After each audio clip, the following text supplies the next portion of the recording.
Assalamualaikum warahmatullahi wabarakatuh. Perkenalkan, nama saya Farahatul Fida dari Prodi Akuntansi kelas reguler D, NPM 251104020059. Di sini saya akan mereview materi mata kuliah syariah tentang apa itu syariah dan apa itu sumber hukum Islam. Sebelumnya, kita ini perlu mengetahui tentang syariah dan sumber hukum Islam. Itu cukup penting, terutama bagi seorang muslim karena berkaitan langsung dengan cara menjalani kehidupan sehari-hari. Yang pertama, syariah ini adalah pedoman hidup. Dalam syariah Islam, aturan mencakup ibadah seperti sholat, puasa, hingga muamalah seperti ekonomi dan sosial. Tanpa pengenalan dasar, seseorang bisa menjalankan praktik agama secara keliru atau hanya ikut-ikutan tanpa tahu dasar hukumnya. Yang kedua ini, memahami sumber hukum membuat kita tidak mudah salah tafsir. Yang ketiga, relevan dengan kehidupan modern, misalnya dalam bidang ekonomi yang mungkin dekat dengan jurusan akuntansi.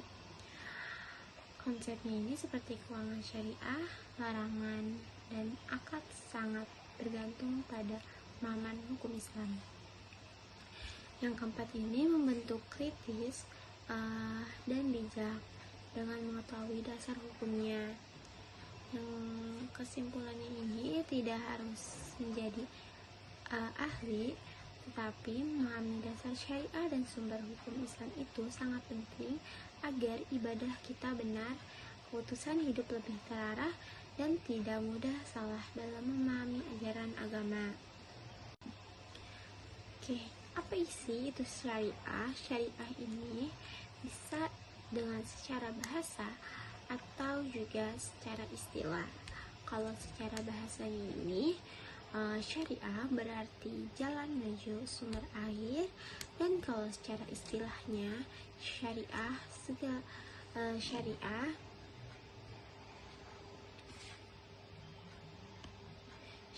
itu hukum peraturan Tuhan yang diperuntukkan untuk orang yang berakal sehat agar mendapatkan kebahagiaan dunia dan di akhirat seperangkat aturan Tuhan. Nah,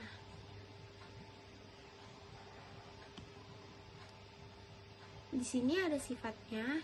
Yang pertama ini bersumber dari Allah dan Rasul.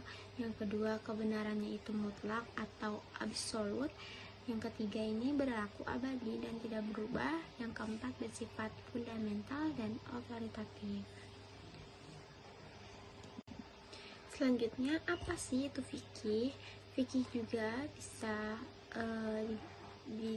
secara bahasa atau juga secara istilah. Kalau fikih secara bahasa ini berarti paham atau mengerti, dan kalau secara istilahnya ini pengetahuan tentang hukum syara yang diperoleh melalui proses ijtihad atau pemikiran para ulama.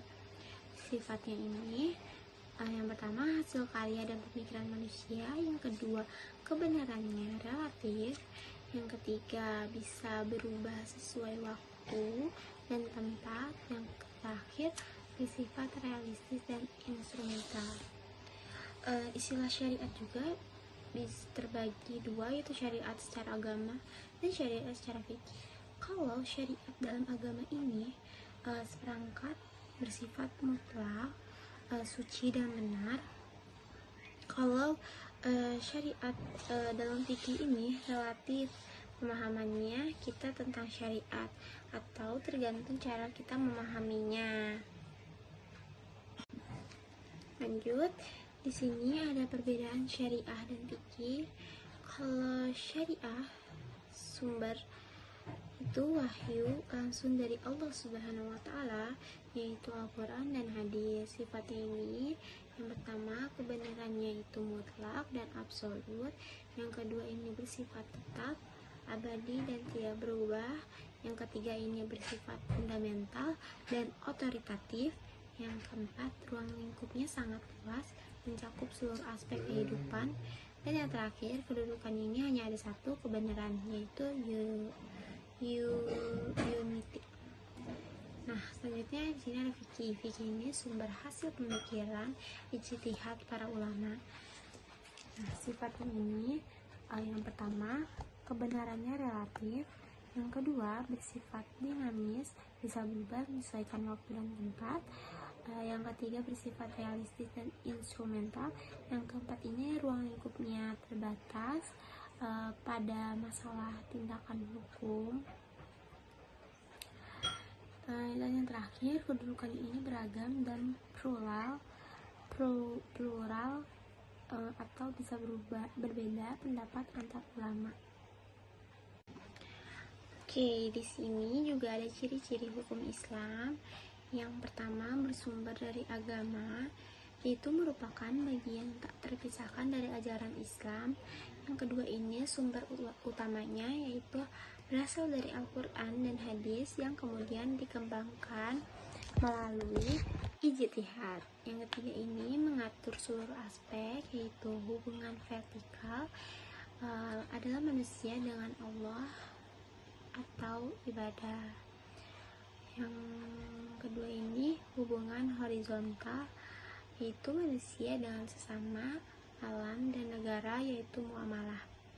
Yang keempat ini ada struktur berlapis. Yang pertama ini tingkat 1, itu adalah nas atau teks Al-Quran. Yang kedua, tingkat 2 ini sunnah Nabi. Tingkat 3 yaitu hasil ijtihad ulama. Yang keempat ini penerapan dalam praktik atau putusan hakim amalan masyarakat. Nah, yang terakhir ini mengutamakan kewajiban, yaitu dalam Islam kewajiban didahulukan daripada hak. Hak akan didapatkan setelah kewajiban dilaksanakan.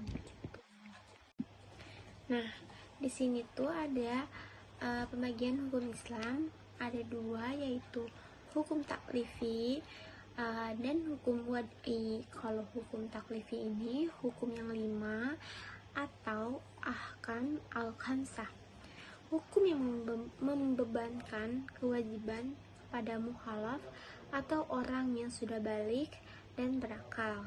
Yang pertama ini wajib dikerjakan. Kalau dikerjakan mendapatkan pahala, dan kalau tidak dikerjakan mendapatkan dosa. Contohnya ini sholat.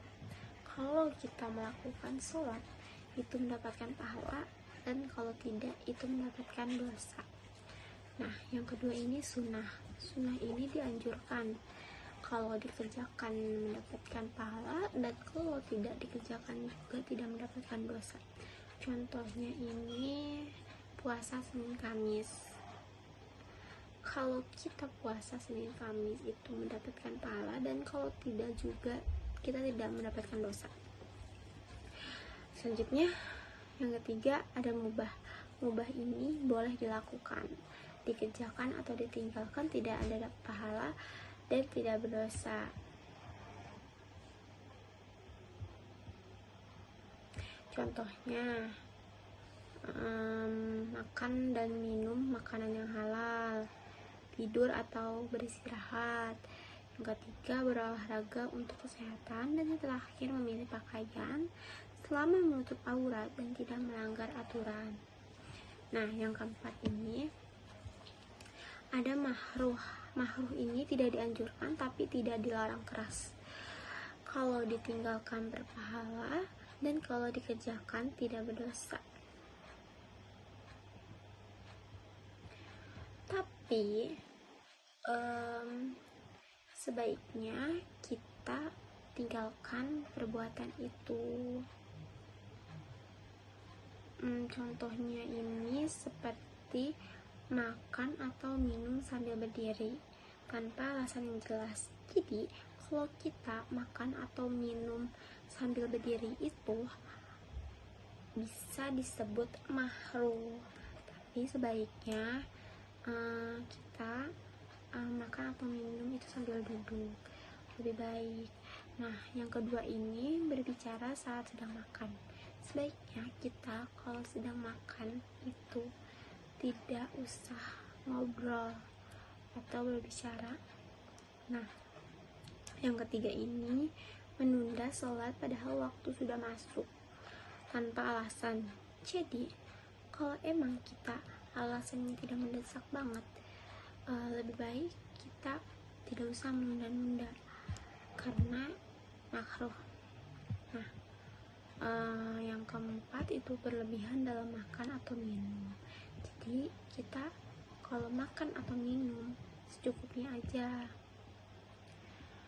Nah, terus yang terakhir ini ada haram. Haram ini dilarang keras, dikerjakan berdosa, kalau ditinggalkan mendapatkan pahala. Contohnya ini seperti, tapi perbuatan-perbuatan ini sangat dilarang oleh Islam.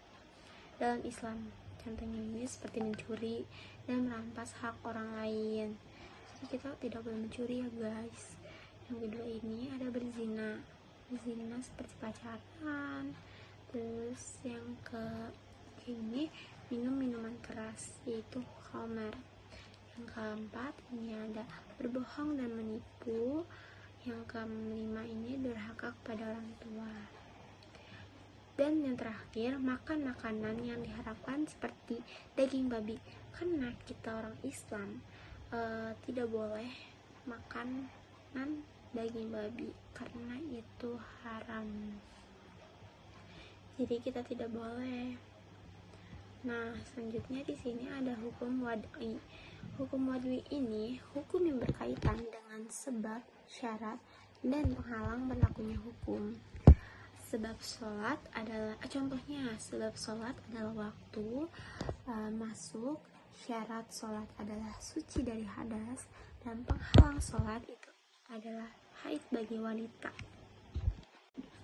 Oke, selanjutnya ini ada syariah sebelum Islam atau syaruman qoblana.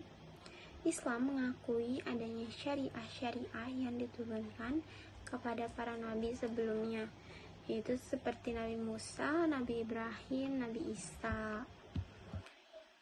Di sini syariah tidak hanya ada pada masa Nabi Muhammad SAW, tetapi juga sudah ada pada nabi-nabi sebelumnya seperti Nabi Musa, Nabi Ibrahim, Nabi Isa. Setiap nabi membawa syariat sesuai dengan kondisi umatnya, meskipun inti ajarannya sama, yaitu tauhid, menyembah Allah. Nah, di sini ada contohnya syariah Nabi Musa. Yang pertama ini berpedoman pada Taurat.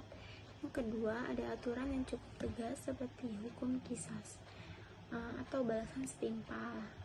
Yang terakhir larangan menyembah berhala dan kewajiban beribadah kepada Allah. Yang kedua ini ada syariah Nabi Ibrahim.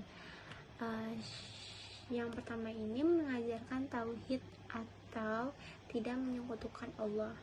Kedua, perintah berkurban atau yang menjadi asal ibadah kurban saat Idul Adha.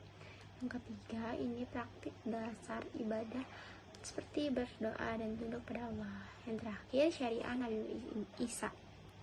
Yang pertama, berpedoman pada Injil. Yang kedua, lebih menekankan kasih sayang, kelembutan, dan akhlak.